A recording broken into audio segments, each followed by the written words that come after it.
खबर नई दिल्ली से। मुख्यमंत्री हेमंत सोरेन ने सोनिया गांधी से मुलाकात की। राज्यसभा चुनाव में उम्मीदवारी पर चर्चा हुई। संख्या बल के आधार पर गठबंधन के से एक सीट सीएम ने बातें कही। उन्होंने कहा है कि एक सीट पर महागठबंधन जीत करेगा हासिल। थोड़े इंतजार के बाद उम्मीदवार की होगी घोषणा। मुख्यमंत्री ने यह बातें कही हैं तो देखना बेहद दिलचस्प होगा कितना इंतजार करना पड़ता है और वो चेहरा कौन है जिसकी सबको तलाश। क्योंकि केंद्र में सरकार है इनकी और संवैधानिक संस्थाओं का क्या स्थिति है वो किसी से छुपा नहीं है। अभी कल परसों ही आप ही लोगों के चैनलों में किसी चैनल के माध्यम से मैं नारकोटिक्स डिपार्टमेंट की कोई एक स्टोरी देख रहा था कि शाहरुख खान के बेटे को किस तरीके से इतने महीनों के बाद क्लीन चिट मिली।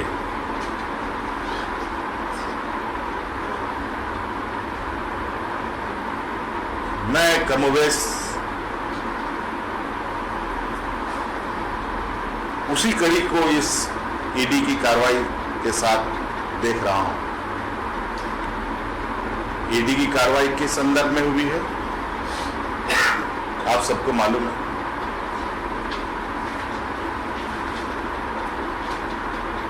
मुझे लगता है कि जब मैं राजनीतिक क्षेत्र में था भी नहीं, ना एमपी था, ना एमएलए था, ना कुछ था, 2007-8-9 की बात है। उस समय का किसी का 3-4 करोड़ रुपए का घोटाला का संदर्भ में उस रास्ते से ये झारखंड घुसे हैं और मुझे लगता है ये 20-25 दिन होने जा रहे हैं ये सब चहलकदमी होते हैं। और इतने दिनों में अभी तक ईडी के वेबसाइट पर ना सार्वजनिक रूप पर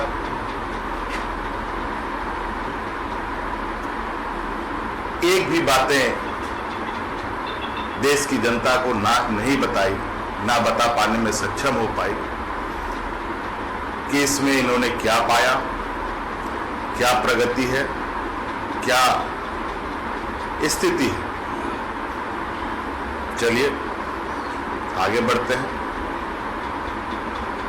और जहां तक मैं बतौर मुख्यमंत्री राज को देख रहा हूं,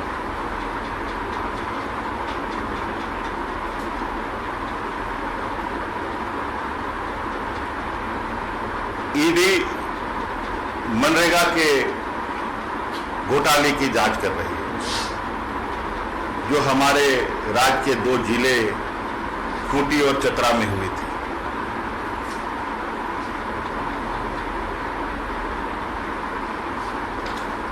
मुझे संज्ञान में नहीं आ रहा है आज तक कि ईडी के लोग या पदाधिकारीगण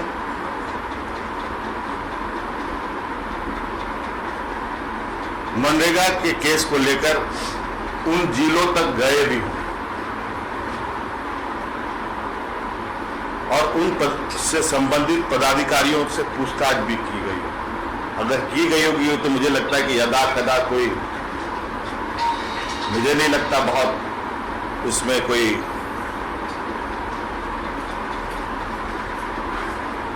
चीजें ये तलाश रहे हैं, ना उनकी कोई इच्छा है। ये घुसे जरूर है मनरेगा के रास्ते, लेकिन ये जाना चाहते हैं कहीं और।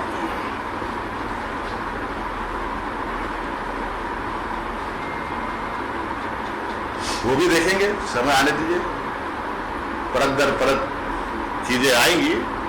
हम भी हैं सर। एक तरफ से जैसे आज के दिन में मोहनजोदाड़ो की जो खुदाई हुई थी, उसी तरीके की जिस तरीके से मंदिर, मस्जिद, गुरुद्वारा की खुदाई हो रही है और इतिहास के पन्नों को पलटा जा रहा है। 2008 से लेकर कितने साल हो गए? कितने साल हो गए हमें? 14 साल पुरानी कहानी, यहां तो 500 साल पुरानी कहानी पर लोग जा रहे हैं। तो हम देखते हैं ये कहां तक जाना चाहते हैं। हमारा कोई ऐतराज नहीं है उनके ये से, छानबीन से, लेकिन उनके कार्यकलापों से उनकी मंशा कुछ और दिखती है।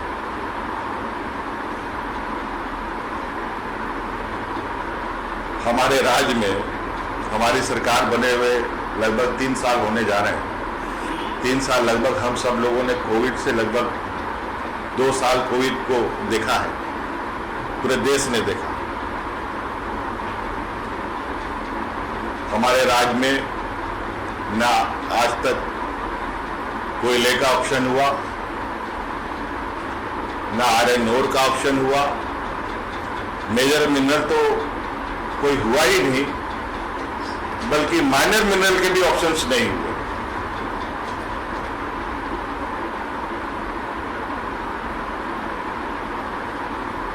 तो भाई तलाश क्या हो रही है, ये भी आएगा बात में।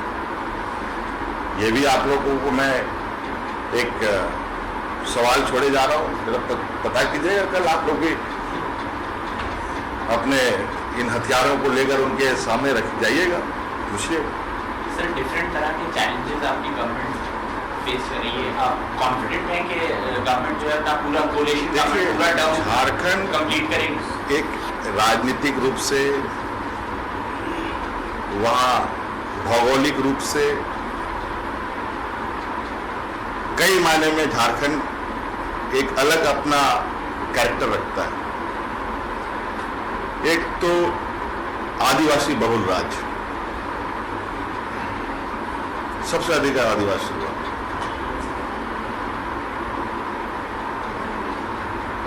खनिज संपदा से भरपूर वो राज्य, पहाड़ जंगलों से सुसज्जित ये राज्य,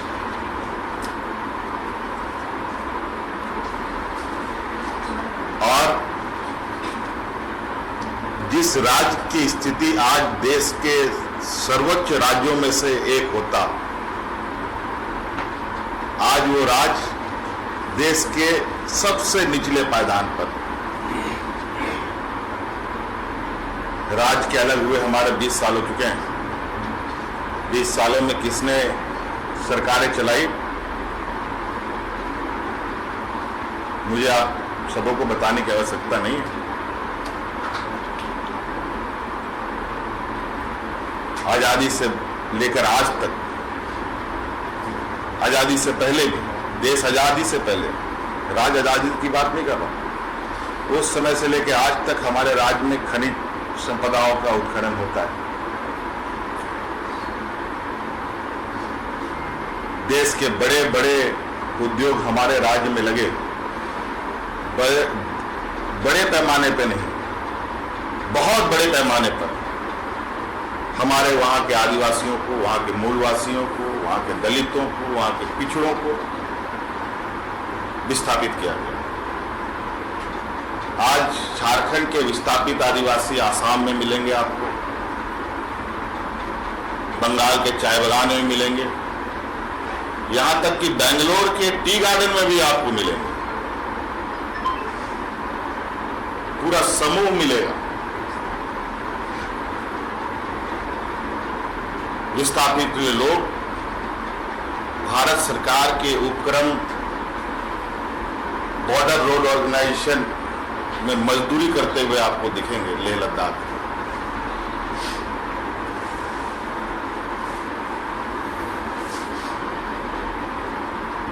20 सालों में भारतीय जनता पार्टी और डबल इंजन की सरकार को कभी ना उन्होंने जानने का प्रयास किया कि ये आर्थिक संसाधन से पूरा देश पल रहा है, तो झारखंड के 3.25 करोड़ लोगों का 2 वक्त का भी अनाज क्यों उपलब्ध नहीं।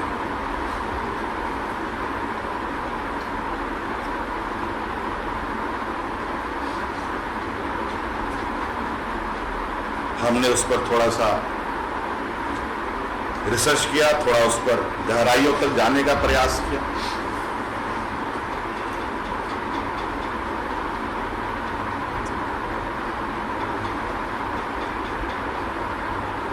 और बड़ा आश्चर्य करने वाली बातें सामने आने लगी कि आखिर इस राज्य का पिछड़ापन का कारण क्या है।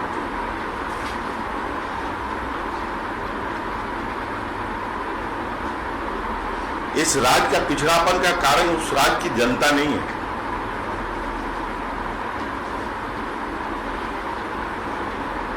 आज इस राज्य का पिछड़ापन का कारण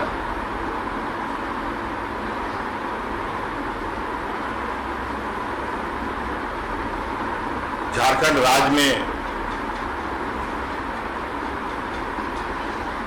बड़े वक्त समय तक राजनीति सर्वोच्च पद पर बैठे हुए राजनीतिक दल के लोग ने इस राज्य को चारागाह बना रखा। खनिज संपदा में एक बोर्ड है, JSMDC खनिज निगम को,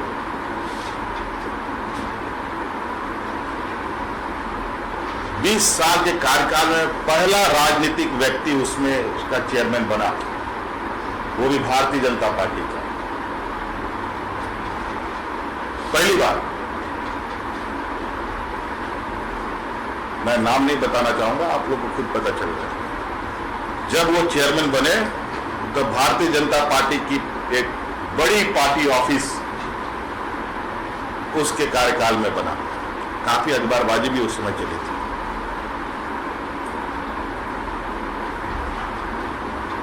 और इनको बेहतर पता है,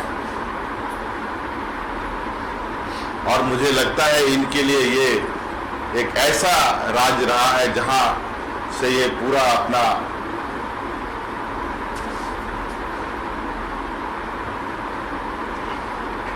ताकत इकट्ठा करते थे, आर्थिक संसाधन इकट्ठा करते थे।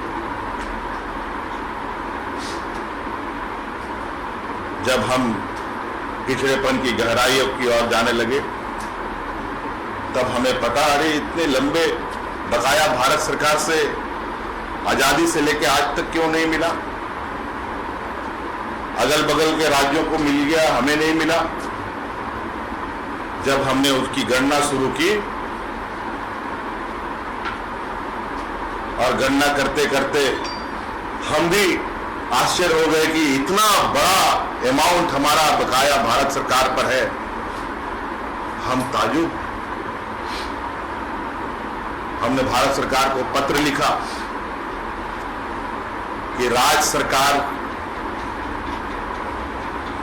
केंद्र सरकार से लगभग 1,36,000 करोड़ रुपया पाती है।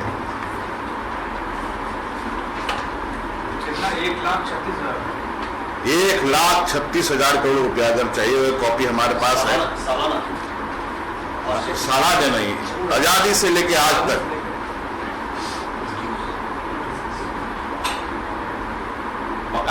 बकाया है।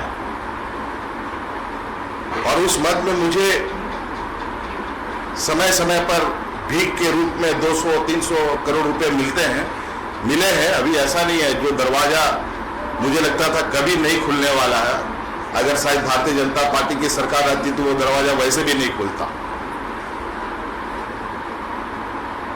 सरकार बदली, हमने थोड़ी से दरवाजे खोलने का जो खुला तो मुझे कुछ आशा नजर आई, कुछ मिला भी।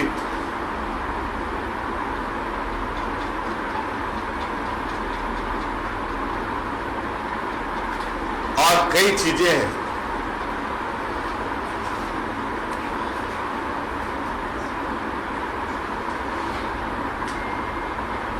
खनिज संपदाओं पर गिद्ध दृष्टि बड़े बड़े व्यापारियों के पास। आज बताइए, वहां के खनिज संपदा में माइनिंग ऑनर कौन है? मेजर माइनिंग में कोई झारखंड का लोग है, कोई झारखंडी है। एन के प्रकार सब इनके इर्द गिर्द के लोग हैं। हम पर ये आरोप लगाते हैं कि हमने स्टोन चिप्स का मात्र 0.80 डिसमिल 88 डिसमिल का घोटाला किया। अरे मुख्यमंत्री को घोटाला करना पड़ेगा तो मात्र 80 डिसमिल के लिए?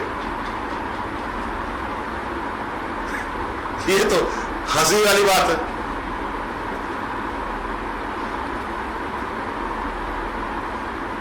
और ये तिल का ताड़ बना के चल रहे हैं। पूरा लगता है भाजपा का महकमा वहां हमारी जड़ें खोदने में लगा है। एथिकली वो जो कह रहे हैं सर, एथिकली वो देखने में थोड़ा लोग बताते हैं जो आरोप, जैसे आपने डिफेंस दिया इलेक्शन कमीशन में कि इसमें ऑफिस ऑफ प्रॉफिट का मामला नहीं बनता क्योंकि माइनिंग ऑफिस प्रॉफिट के अंदर नहीं आता, बट सीएम रहते हुए माइनिंग मिनिस्टर रहते हुए देखिए ऐसा है, मैं हो सकता है कि बौद्धिक क्षमता हमारी कम है, क्योंकि हमारा समाज ही बड़ी पहली जनरेशन तो जंगल से उठ करके सड़क पर आया। कायदे कानून, जज, वकील, बड़े बड़े IAS IPS कौन है, कहां आदिवासी? आज तो लड़ झगड़ करके हम ताकत के बल पर, जनसंख्या के बहुमत के आधार पर हम आज इनके, क्योंकि वो कुर्सी ऐसी है कि कोई ऊपर से नहीं बैठ सकता, उसको जनता वहां बैठाती है जहां आज हम बैठे। और आज मैं कुछ कहना चाहूंगा, लेकिन देखिए आज मैं कहूंगा कल से वो काम शुरू उस पर होगा, इनका होगा। डबल इंजन की सरकार के 5 साल आप देखेंगे तो कोई ऐसा दिन नहीं बीता होगा जहां वहां के चाहे कर्मचारी हो, चाहे अनुबंध कर्मी हो, चाहे पारा शिक्षक हो, सड़क पर आंदोलन नहीं करते थे। और आज आप देख लीजिए कि झारखंड में कितने आंदोलन होते हैं, नॉट ए सिंगल वन।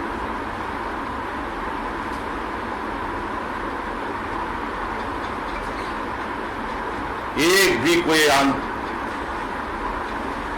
क्योंकि वहां के जनमानस को हमसे बड़ी उम्मीदें हैं, उनको भरोसा है कि राज्य की अगर तकदीर कोई बदलेगा तो वहां का भूमिपुत्र ही बदलेगा। सर अभी केसीआर दिल्ली में आए थे तो अखिलेश से मुलाकात हुई, केजरीवाल से मुलाकात हुई, यहाँ पर भी पहले जिक्र किया था सबसे क्या 24 से पहले थर्ड फ्रंट की संभावना और उसमें कांग्रेस की भूमिका क्या होगी, क्या आप इस संपर्क में हैं? राजनीतिक ये तो सभी लोग संपर्क में रहते हैं, और केसीआर साहब से हमारी मुलाकात हुई थी। वो हमारे झारखंड भी आए थे, संयोग से मैं किसी मेडिकल इश्यूज को लेकर हैदराबाद गया था तो उनसे भी कच्ची मीटिंग मुलाकात हमने की, तो वो बातें होती है। और क्या सेफ होगा ये समय पर लगेगा, इस पे बहुत अभी कास्ट सेंसस, इस विषय में मैं यही कहूंगा कि झारखंड में आदिवासियों की डिमांड सदियों से रही है कि देश में आदिवासियों को एक अलग दर्जा मिले, और इस विषय को लेकर कमोबेश देश के अलग अलग राज्यों में आदिवासियों की मांग भी रही है। और इसमें बढ़ चढ़ करके झारखंड के आदिवासियों ने एक पहल किया, जो कास्ट सेंसस में उन्होंने अपने आप को आदिवासी का कॉलम में आइडेंटिफिकेशन दिया, सरना कोड का, जिन लोगों ने कहा कि हमें सरना कोड के अंदर रखा जाए पूरे आदिवासियों को। हो सकता है कि विचार अलग अलग हो सकते हैं, अलग अलग जगह अलग विषय है, लेकिन यह बात सही है, कई ऐसे वर्ग हैं देश के अंदर जो आदिवासियों की संख्या से कम है, लेकिन सेंसस कॉलम में उनको अलग से दर्जा मिला हुआ है, तो आदिवासियों को अलग से दर्जा क्यों ना मिले? सर शेड्यूल ट्राइब में तो आते हैं, आप कह रहे हैं शेड्यूल ट्राइब तो अलग से उसकी गिनती होती है? नहीं नहीं नहीं नहीं नहीं बिल्कुल नहीं। अब तो सेंसेक्स में शेड्यूल ट्राइब का कॉलम ही हट गया। नहीं सर है, नहीं है। SC ST अलग से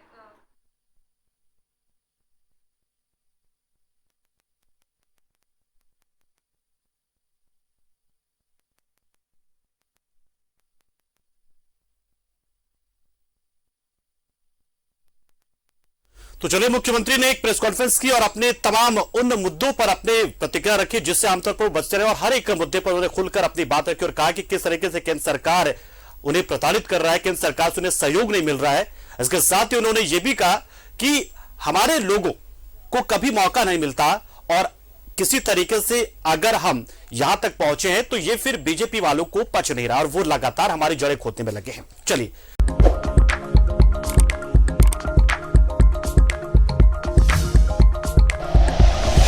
like and share videos, subscribe करें हमारा चैनल और प्रेस करें बेल आइकॉन। न्यूज़ 11 भारत, सच है तो दिखेगा।